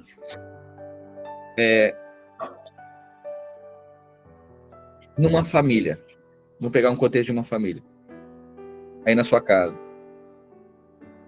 Vamos aplicar isso aqui. Ai daquele que fizer um dos filhos, algum pequenino, tropeçar. É melhor que fora se seu olho, se sua mão, é melhor que cortasse do que você se tornar uma pedra de tropeço para o outro. Aí eu pergunto, se num lugar de relacionamento, na sua casa, por exemplo, você já imagina que você já induziu alguém a errar, ou condenou alguém, ou jogou sobre a pessoa uma palavra que a pessoa ficou triste, ou você já se incomodou com alguém a ponto de falar uma palavra torta? Você já fez em algum momento isso na sua vida? Sim? Tá. E por conta disso agora acabou a sua vida. Então assim, o que Jesus está falando para eles? Olha, a questão aqui qual é o tropeço? Os religiosos queriam judaizar, eles queriam lançar leis sobre os gentios. Jesus está falando sobre o reino dos céus. Jesus está falando também para os judeus aqui. Está dizendo, olha, não seja motivo, pedra de tropeço. Não seja aquele que condena. Não seja aquele que fica acusando. Ao ponto, vamos lá, tem muita gente que se desvia, sabe por quê? Porque tem muita condenação naquele lugar. Tem muita acusação. A pessoa diz, eu não consigo, daí ele se desvia. Desvia da rota. Jesus está dizendo, pois é, ele está se desviando é por conta de vocês. Agora, não é propriamente ao erro de alguém, embora também, né, alguém, um escândalo, um erro de alguém, isso também está errado, isso também Jesus está denunciando. Mas é que senão a gente só fica o seguinte, ok, então, ai daquele que for uma pedra de tropeço. É verdade. Mas vamos lá. Aí, dentro da sua casa, aí a sua mãe erra com você. Por conta disso, você abandona a casa, abandona a mãe, abandona todo mundo e fica ressentido o resto da vida. Tá, mas onde é que está o evangelho do perdão, da restauração e da redenção? Você está entendendo? Então, peraí, a sentença de Jesus é uma. Olha, não faça ninguém errar, não seja você motivo de tropeço nem de condenação para a vida de ninguém. Não provoque isso. Cuidado, trate as pessoas bem, não seja inconsequente, não seja aquele que condena, seja aquele que redime, mas que faça justiça, mas não faça juízo. Ok. Certo? E para aquele que sofreu, olha só, erraram comigo. Perdoa sua mãe, vai lá, redime com ela, caminha a segunda milha. Você está entendendo? É para os dois lados que Jesus está falando aqui. Amém? Não, porque senão, o seguinte, alguém errou conosco, acabou. Então vira as costas, vai embora. Ou sai da casa. Ou vive brigado com a mãe o resto da vida. Mas daí não faz sentido o evangelho. Não, a gente aí centralizou, não centralizou Cristo. Certo? Então, a recomendação, não sejamos motivo de tropeço para a vida de alguém. Mas se alguém errar conosco, seja motivo de redenção para esse alguém. Amém? Você está vendo que a regra aqui é que, olha, se nós, para os outros, não sejamos tropeço. Mas se alguém errar conosco, seja motivo de redenção. Aqui está a justiça de Cristo. Amém? Então, cuide para não viver e sentenciar pessoas, não ser motivo de tropeço na vida de pessoas. Cuide. Vai ter, claro, é responsabilidade para todo mundo. E agora, no momento que alguém errar com você, seja motivo de redenção, seja motivo de perdão. Esse é o evangelho. Porque senão o evangelho parece que vem aumentar a justiça própria, que Deus do céu que alguém erre conosco. Sim, daí é Deus do céu se o... Pois é, mas quem é que tem responsabilidade na família? Pô, a mãe cheia de responsabilidade, o pai cheio de responsabilidade, o irmão mais velho cheio de responsabilidade. Mas Deus do céu, se o irmão mais velho um dia errar com o mais novo. Acabou, o irmão mais velho tá sentenciado. Daí o irmão mais novo sai de casa, não, porque o meu irmão errou comigo. Então, mas ele não tem responsabilidade sobre ti. Tá, ele já me cuidou, mas agora ele foi uma pedra de tropeço para minha vida. Tá, mas e aí, tu já foi lá conversar com ele? Já vai lá e reata. Vai lá e conversa, resolve o problema. Você tá percebendo? É isso que Jesus está falando. Ai do mundo por causa das coisas que fazem o povo pecar. Ou melhor, 5. Quem recebe uma dessas crianças em meu nome, recebe a mim. Mas se alguém induzir a pecar um desses pequeninos que creem em mim, seria melhor que ele amarrasse uma pedra de moinho no pescoço e se afogasse nas profundezas do mar. Ai do mundo por causa das coisas que fazem o povo pecar. É inevitável que tais coisas aconteçam, mas ai daquele por meio de quem elas acontecem. Se a sua mão ou pé... A gente já leu aqui, né? 10. Tenham cuidado de não desprezar nenhum destes pequeninos, pois eu digo a vocês que os anjos deles nos céus estão sempre vendo a face do Pai, do meu Pai Celestial. O que vocês acham? Se alguém possui 100 ovelhas e uma delas se perde, não deixará as 99 nos montes e sairá em busca da que se perdeu? E se conseguir encontrá-la, em verdade lhes digo que ficará mais contente por causa dessa ovelha do que pelas 99 que não se perderam. Da mesma forma, o Pai de vocês que está nos céus não deseja que nenhum destes pequeninos se perca. Então, lembrando aqui, a parábola da ovelha perdida, que Jesus está falando dos gentios. Quem eram as ovelhas da casa de Israel? Os judeus. Então, esses já tinham uma aliança, ok? Está falando aqui daquela que se perde, da ovelha perdida. É ovelha, mas está perdida. Ela precisa ser redimida, ok? Aí Jesus está falando, olha, aqui é para salvação.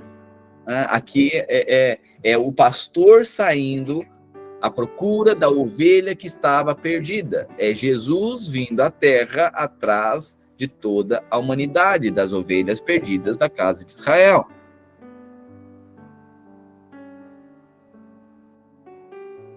A gente acha muitas vezes que isso aqui é o quê? A gente usa a nosso favor muitas vezes, né? Ah, olha só, mas eu tô aqui e ninguém veio falar comigo. Ah, tá, mas peraí. Como é que a gente explica, então? Vamos colocar lado a lado a parábola da ovelha perdida e a parábola do filho pródigo.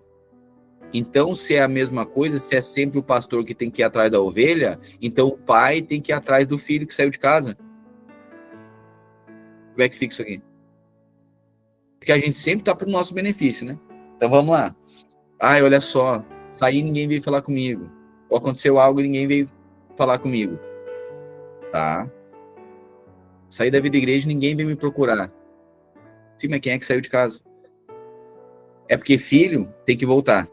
Mas ovelha perdida é o pastor que sai para procurar. Mas é ovelha perdida. Não, é ovelha rebelde. Porque uma coisa é ser perdida. Que aí ela não sabe o caminho de volta. É o ímpio. É o gentio. Eles não sabem o caminho.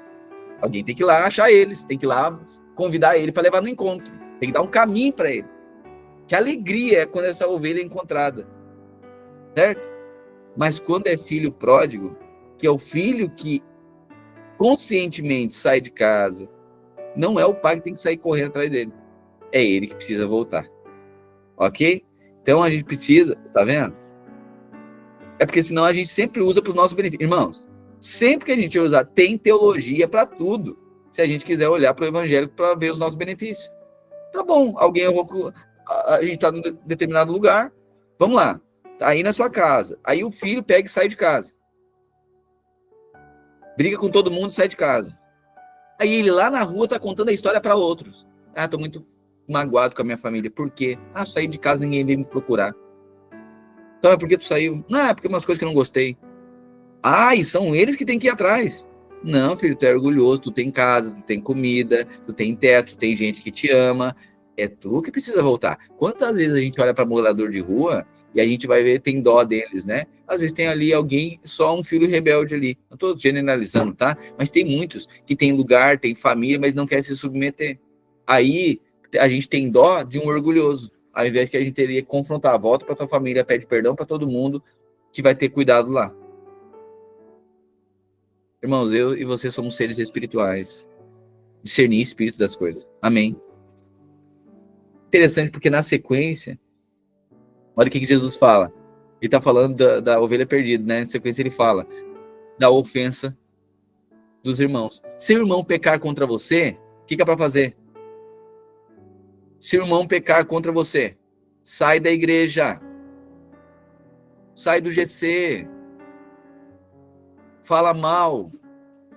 Procura outra igreja. Procura outra religião, afinal de contas, olha só, porque está todo mundo errado. Irmão, é que se nós formos o centro da coisa, sempre vai ter motivo para qualquer coisa. Se um filho for o centro da família, todo mundo vai ver debaixo da acusação, porque ele vai sempre pegar e dizer que alguém errou com ele. Pastor, então o senhor quer dizer que ninguém erra? Claro que erra. Mas o que é para fazer? O que o evangelho está falando? Ninguém está passando pano para nada. Olha o que o evangelho é. Evangelho, palavra de Deus, irmão. Se isso aqui não for verdade para nós, se isso aqui... se o irmão pecar contra você, então quer dizer que o irmão pode pecar contra a gente? Sim? Sim? Não. Algum irmão pode errar contra nós, sim ou não? Sim. E você pode errar com alguém? Sim ou não? Sim, porque se o irmão, se você tem algum irmão, você também é irmão de alguém.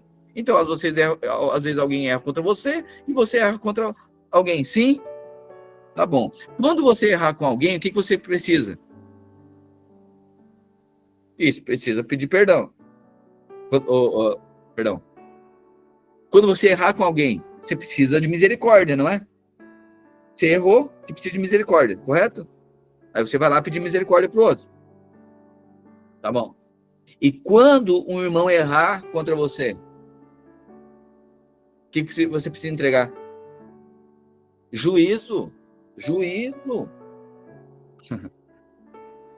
Tá vendo, irmãos? Quando a gente erra, a gente precisa de misericórdia. Mas quando erra conosco, a gente quer fazer juízo. Não pode. Se nosso evangelho, meu Deus. Se esse não é o momento de nós agora, mas olha só, erraram comigo, ok. Mas se o irmão pecar contra você, não está dizendo que é o ímpio pecar, é o irmão. Não está classificando aqui o nível do irmão. Está dizendo, se o irmão pecar contra você, tem irmão mais novo? Tem ou não tem? Tem irmão mais velho? Então tem irmão mais velho ou mais novo. Tem gente mais velha na fé, tem gente mais novo na fé. Não está dizendo se é irmão só mais velho ou só mais novo. Se o irmão pecar contra você, vá a sós com ele e mostre o erro. Se ele ouvir, você ganhou o seu irmão. Mas se ele não ouvir, leve com você mais um ou dois outros. Porque qualquer acusação precisa ser confirmada pelo depoimento de 2 ou 3 testemunhas. Espera aí. Toda acusação precisa ser confirmada por 2 ou 3 testemunhas. Então, o primeiro passo, se alguém errou contra você, vai até a pessoa e diz o seguinte: olha, irmão, a maneira que você falou, e coisa assim, assim, assim, o que você disse lá, o que aconteceu, o fato, o ato, isso aqui que aconteceu, nós precisamos resolver. Tá, mas vamos lá. Quando vai lá, como tratar a ofensa? Mostre o erro. Diga, olha, foi isso que aconteceu. Mostre o erro. Se ele o ouvir, você ganhou seu irmão. A pessoa diz, não, verdade, eu reconheço, eu falei mesmo, eu fiz mesmo, eu fui inconsequente. Porque nessa equação aqui só tem um centro aqui, que é o perdão. Porque não precisa ter um procedimento se é para agir que nem um ímpio. O ímpio só o quê? Vira as costas e vai embora. Condena, acusa e sai como vítima. Mas o evangelho não é isso. O evangelho é do perdão, da redenção, da justiça e não do juízo. E não está dizendo que é passar pano. O que é passar o pano? Não, não foi nada. Não, isso não. Não, se aconteceu, aconteceu. Vai lá, a gente precisa sentar, resolver. Se o irmão pecar contra você, vá a sós com ele, primeira coisa. Vai lá e fala. Mostre o erro. Olha, está aqui o que aconteceu, o que foi dito. Se ele ouvir, você ganhou o seu irmão. Mas se ele não ouvir, leve com você mais 2 outros. A pessoa diz, não, não é nada disso. Então leva testemunhas.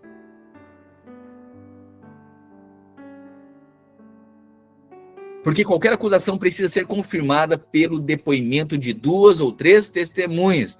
Qualquer acusação precisa ser confirmada por testemunha. O que é testemunha? Daquilo que viu e ouviu. Se ele se recusar a ouvi-los, conte à igreja. E se ele se recusar a ouvir também a igreja, trate-o como gentil ou publicano. É como um ímpio, porque não ouve ninguém, é pessoa obstinada. Tem o corpo todo falando ali para apontar o erro, dizer, irmão, tu reconhece que errou? Não reconheço, porque olha só, porque não sei o quê, blá, blá, blá, blá. Aí vai dois, irmão, mas olha só, nós temos percebido isso, isso e isso, aconteceu assim, assim, assim. Nós temos percebido esse tipo de coisa que o irmão precisa mudar. Não, mas olha só, a pessoa não quer, não reconhece, não muda. Bom, trata publicamente na igreja. Irmão, o irmão é obstinado, não ouve ninguém. Então, por conta disso, nós estamos agora falando, em última instância, que o irmão se arrependa, que peça perdão do que fez, que não haja mais dessa forma. E se a pessoa continuar obstinada e não reconhece o corpo de Cristo falando, bom, então não é para considerar mais como crente, é um gentil, certo? Então, na vida da igreja, se a gente tem irmãos que não reconhecem, que errou com o outro, né? O primeiro, claro, tem que ter um ambiente aqui de lucidez, de situações, né, de coisas ditas, ou feitas, ou realizadas, isso precisa ser verificado, né? Mas assim, a pessoa que não ouve ninguém, a pessoa que está obstinada, aí um irmão fala, depois outros 2, 3 falam, depois o GC todo fala, depois ali o presbitério da igreja, o conselho da igreja fala, intervém, ajusta, ensina, mostra, e a pessoa obstinada e não quer arrepender, bom, Então é um ímpio, porque se não ouve o corpo, não discerne o espírito.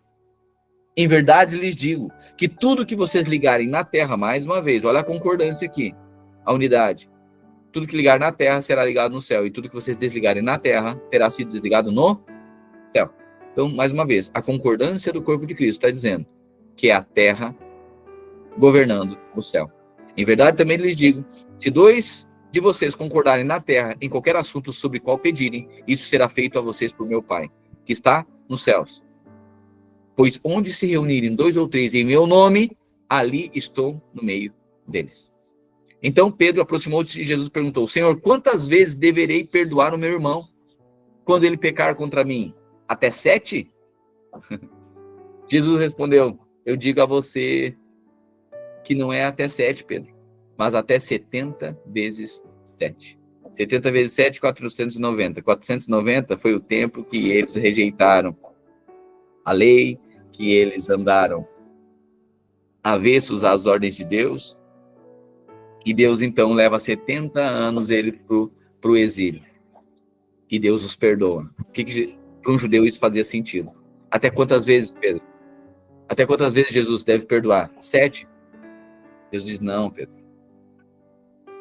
Perdão é para sempre. É um tempo completo. Até que eu volte, Pedro. Eu perdoei vocês, tudo que vocês fizeram, e vim redimir. Irmãos, isso é sentença para nós. Até quantas vezes? Aí a minha pergunta é, qual é o limite do seu perdão?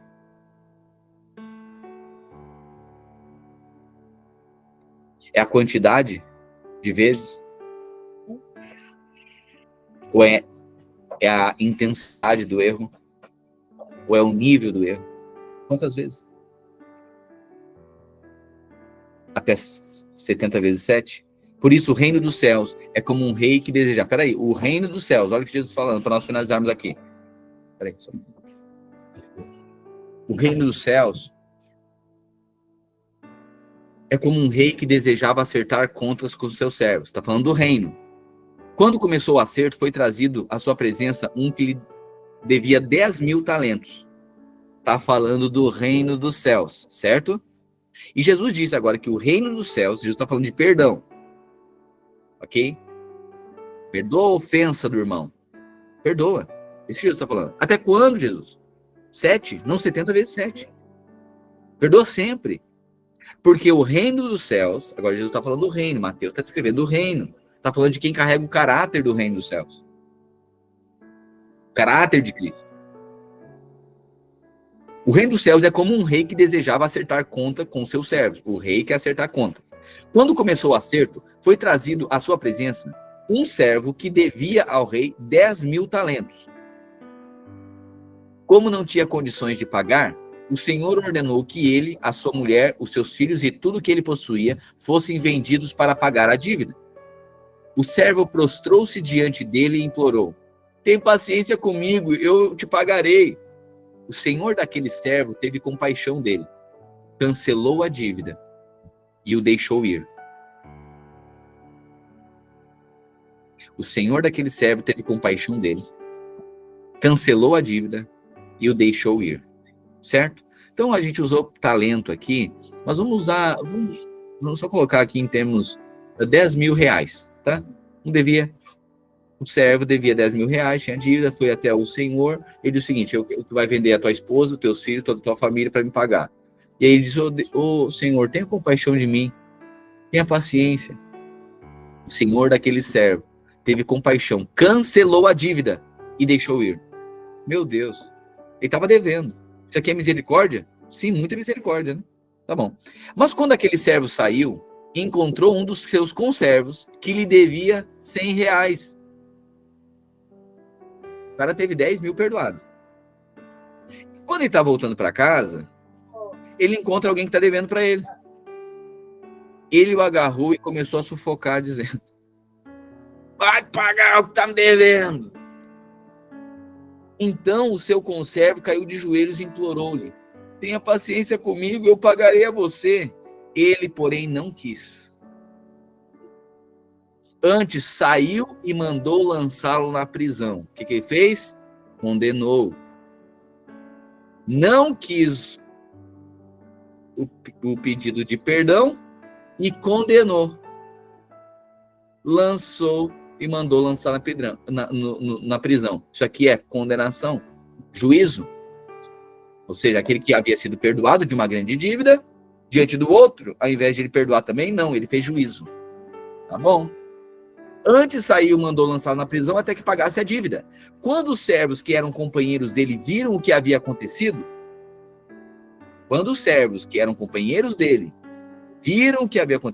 ficaram muito tristes e foram contar tudo ao seu senhor. Então o senhor chamou o servo e disse: servo mau, eu cancelei toda a tua dívida porque você me implorou. Não deveria você ter tido misericórdia do seu conservo, como eu tive de você? Irado, seu senhor entregou aos torturadores até que pagasse tudo o que devia. Assim também fará meu Pai Celestial a vocês, se cada um não perdoar de coração o seu irmão.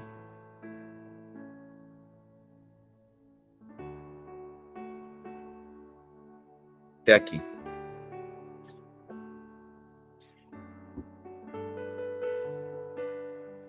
Irmãos, você está falando de reino, tá? Então tá. Ontem a gente leu que a mesma medida que a gente medir, a gente será medido. Certo? Jesus está mostrando aqui um servo incompassivo. Só na história, eu e você somos o servo que estava devendo 10 mil. E qualquer erro dos nossos irmãos é 100 reais. Por maior que ele seja, qualquer um que errar contra nós é 100 reais diante da dívida que nós tínhamos com o nosso pai. Aí, a minha pergunta é Jesus que está ensinando isso aqui, reino.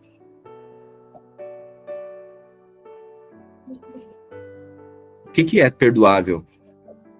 Até quanto que a gente está disposto a perdoar? 100? Irmão, não estou falando de dinheiro aqui. Estou falando de coração, tá? Entendido isso? O que para você é imperdoável?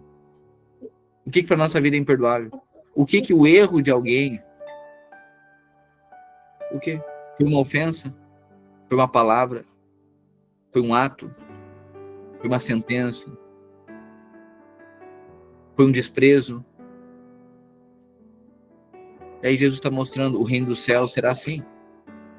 Nós somos muito perdoados.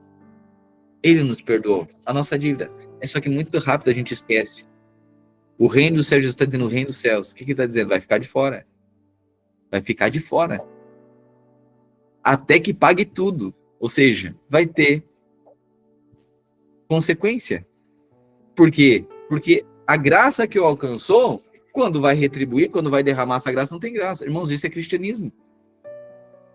Que o nosso cristianismo não perdoar quem nos ofende, a gente precisa, vamos para outra religião que é tudo mais fácil. Você entende isso? E como, e ainda nós nessa posição eu julgo assim que às vezes, meu Deus, olha só, não realmente erraram comigo. Querendo ou não, eu ainda estou na razão e no centro. Tá bom, pastor, mas então não tem erro, porque a Bíblia está dizendo se algum irmão errar. Então, assim, um pode errar com o outro, de fato. Mas se a gente vai um pouquinho mais profundo, que a gente dizendo, eu libero perdão. Tá bom, é humilde isso, né? Ok, mas às vezes também isso, eu acho que o grau maior é como Jesus falou, né? Uma maturidade um pouco maior. Perdoa, Pai, porque eles nem sabem o que estão fazendo. Jesus está tão forte, porque Jesus podia dizer o seguinte, pessoal, vocês estão fazendo tudo isso aí, mas vocês estão errados, e eu estou perdoando vocês, tá? Ou seja, eu estou ferido, eu estou magoado, mas estou perdoando. Mas Jesus, ele sai do centro, ele diz, Pai, perdoa. Não tem a ver comigo, tem a ver com o Pai. Eu não estou no centro. Olha Jesus, sai do centro, não é contra mim, é contra o Senhor. Pai, perdoa eles, não sabem o que estão fazendo. Ele está dizendo, quem perdoa o pecado é o Pai. Tem a ver comigo, tem a ver com o Pai. Comigo já está resolvido. Sabe, que o Senhor encontre, nosso coração seja encontrado. redentivo, longânimo. Isso é o evangelho, irmãos. Sabe, que o Senhor abra os nossos olhos e nosso coração e esteja atento a isso. Para nós não entendermos muito sobre Deus e desconhecermos quem Ele é. Nas pequenas ofensas ou dívidas que as pessoas vão ter conosco. Amém. Portanto, nossa comunidade, nós somos a comunidade do amor. Irmãos, nós somos igreja de relacionamento. Qual a probabilidade de dar mais rusgas, de dar mais problema? É a igreja que está sempre junto. Hoje pela manhã mesmo falei para minha esposa, a nossa pequena aqui em casa foi inconsequente. E aí recebeu 1 ou 2 orientações, enfim, e aí precisou ser exortada. Por conta de que recebeu uma orientação e daqui um pouco já deu uma outra palavra, sabe aquela coisa de criança, dá uma palavrinha, dá mais outra, vai te testando, né? Aí foi exortado. Aí, quando minha esposa passou para aplicar uma meia hora com a psicóloga, aí quando ela passou por mim, até eu tava com medo, né? Aí a mãe brava. Aí eu falei, amor, tô contigo. Eu disse, mas a gente tem muito o que comemorar. Mas como? Eu disse, sabe por que a gente tem esse tipo de coisa? Porque a gente não teria esse problema se essa criança tivesse talvez 8, 10 horas fora de casa, ou talvez com o celular numa tela o dia inteiro, ou na frente da televisão. A criança não ia ter não ia responder para a mãe, porque nem ia estar percebendo mãe. Não ia ter um relacionamento com ninguém dentro de casa. E talvez essa era a sentença da morte, não terem problema nenhum. Eu disse, glória a Deus, que nós temos problemas aqui dentro dessa casa. Porque tem gente corrigindo o erro de gente. Aí foi lá, deu uma pau sentada, e aí depois só abriu a porta. Ela disse, me perdoa, mamãe. E daí, ela disse, já tá perdoada, filho, já pode sair daí, já saiu, já tá feliz da vida. E aqui tem perdão, tem pedido de perdão, tem correção. Por quê? Porque é família, gente que tá junto, igreja, vai dar ruim. Porque a gente é gente. E vai ter erro, vai ser inconsequente, vai passar do ponto. Pois é, Cristo é visto aqui. Então, igreja que não relaciona não vai ter problema. Mas também não conhece perdão, não conhece humilhação, não conhece caráter de Cristo. São tudo adeptos à divindade, mas ninguém traduz quem ele é. Portanto, irmãos, saiba que você faz parte de uma igreja de relacionamento. Como Jesus instituiu. Não é porque a gente decidiu ser assim, é porque o evangelho aponta para isso. E nessa comunidade aqui vai ter uma palavra aqui, vai ter uma consequência ali e tal. E aí, a gente vai amadurecendo ao ponto de chegar, irmão, tudo bem. Ok, erramos coisa ali e tal, fiquei incomodado com aquilo ali, mas a gente ajusta só para não acontecer mais, tá? Mas vamos lá, tá perdoado, tá? Ou a gente diz, não, eu nem me incomodei com isso. Eu já entendi o momento, entendi aquilo ali. Irmão, tá em paz. Aleluia.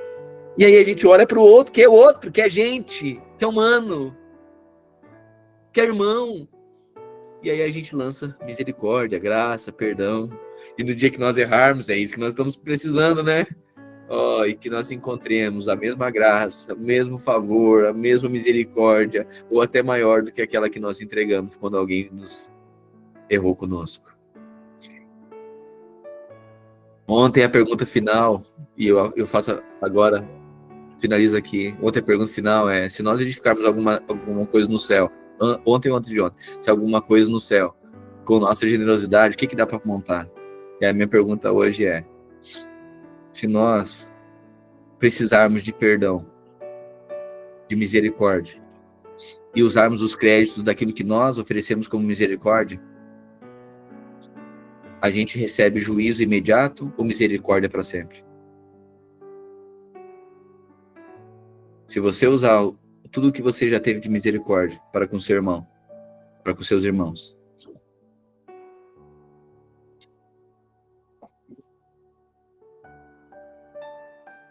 Se você precisar da misericórdia deles e usar tudo que você já perdoou, já teve de misericórdia, você vai encontrar bastante misericórdia ou pouca.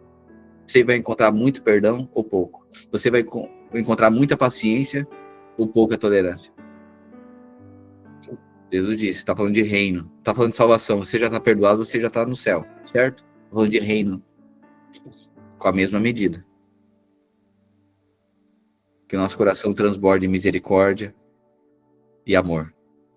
Não é passar o pano, é ir lá, sentar e resolver. Não é se envergonhar. Humilhados, mas não envergonhados. Não é fugir do problema. É enfrentar o problema. Ajustar. Porque muitas vezes a gente foge do problema só pra gente sair como vítima. Que é muito mais confortável. Mas a gente não é esse povo. Que não é filho pródigo. A gente precisa ir lá, voltar. Resolver o problema. Ou pedir perdão ou liberar perdão. Ou confessar ou ouvir confissão. Parábola que Jesus fala, que o reino dos céus é como esse que tiveram uma grande dívida perdoada. E a minha pergunta então fica: se nós precisarmos de misericórdia dos nossos irmãos, e a medida for aquilo que nós entregarmos, aquilo que nós já entregamos, tem muita ou tem pouca? Tem mais juízo ou mais misericórdia? O que a gente tem acumulado? Mais perdão, mais longanimidade ou mais juízo e mais condenação? Que o nosso coração seja uma tradução de quem Deus é. Que o nosso coração seja uma tradução da vida de Jesus. Amém. Jesus, te agradecemos pela tua palavra, que não volta vazia. Tua palavra que nos enche, nos transforma. Jesus, isso aqui é a ABC do Evangelho. Isso aqui é a coisa mais tenra, simples, mas mais profunda também. Sejamos aqueles que carregam um perdão completo. Sejamos aqueles, ó Deus, que o centro não somos nós. É Cristo, é tua justiça. Nos levante, ó Deus, como aqueles que manifestam a justiça, mas não o juízo. Pois com a mesma medida que nós julgarmos. Isso não quer dizer que pessoas não errem conosco, mas é com a mesma medida que nós medirmos. É a mesma forma que nós tratarmos. É inegável. Em algum momento iremos errar também. Tem como. Porque o Senhor exalta aquele que se humilha e abate aquele soberbo. Aquele que acha que é bom. Como o servo incompassivo, que teve 10 mil perdoado, mas 100 ele não conseguiu perdoar. Que tinha uma dívida impagável. E ele foi perdoado. Mas o outro, ele cobra algo que é muito menor. Deus do teu coração, transforma nossa mente. Por meio de revelação, não é letra. A letra pode nos matar, mas é o Espírito. Vai declarar, nós somos uma comunidade do amor, do perdão, da longanimidade e da justiça, mas não do juízo. Anunciamos, proclamamos a justiça, mas não o juízo. Nós oramos em nome de Jesus. Amém e amém. Amém, querido irmão. Hoje passei do ponto aqui, mas tem como.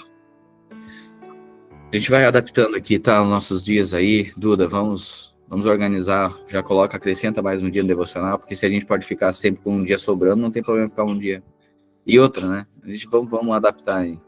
Mas é impossível que a palavra de Deus, a gente caminhar por aqui e não parar. Tem como, irmãos. Se esse evangelho não nos afetar, a gente é religioso, mas glória a Deus, eu sou apaixonado porque a palavra tem entrado no nosso coração. Sabe, sejamos aqueles que perdoam, sejamos aqueles também que reconhecem, sabe? Sabe que chega alguém dizendo, sempre entenda, não é dinheiro que eu tô falando, mas é uma rusga, é uma palavra, é alguma coisa que alguém foi inconsequente conosco. A gente não foi nada, porque, meu Deus, eu acabei de ser 10 mil perdoado, porque sempre para com isso. Não foi nada, não é nada, tá perdoado.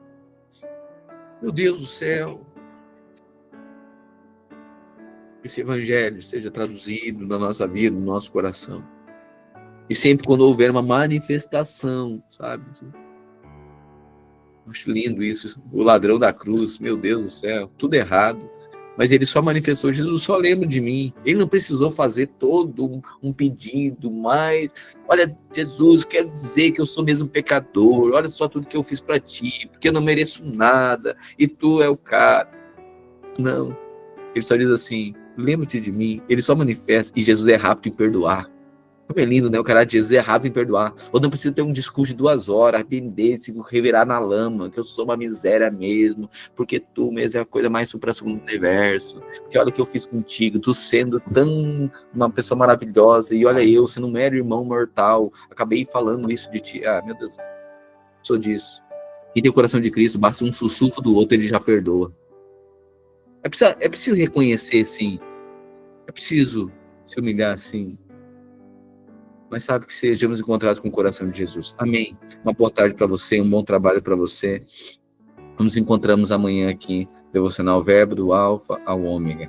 Um caminho aqui de transformação pela palavra de Deus. Amo você, irmão, grato mais uma vez pela sua companhia aqui, pela sua constância aqui. Eu sei que não é por causa de mim, todos nós estamos por causa da palavra, mas vivemos um ambiente de honra. Tá? Louvo a Deus pela vida de vocês. Amém? Graça e paz, queridos. Boa tarde para você. Amém. Amém, Franco. Amém. Somos o povo que aplica o evangelho. Nos afeta, né? Amém, Ariane. Tchau, Duda. pessoal. Tchau, pessoal. Tchau, pessoal. Tchau, pessoal. Tchau, pessoal.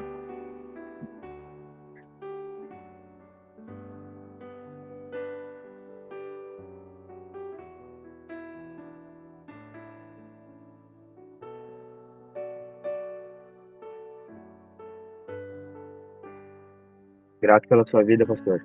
E o Senhor continue abençoando grandiosamente a sua vida devocional. Tem sido muito paciente com cada um de nós. Então, grato pela sua vida e pela sua família. Obrigado, Bruno. Obrigado pelo carinho, querido. Vamos estar aqui com vocês. Jesus tem sido bom conosco. Cada vez esse evangelho, né, nos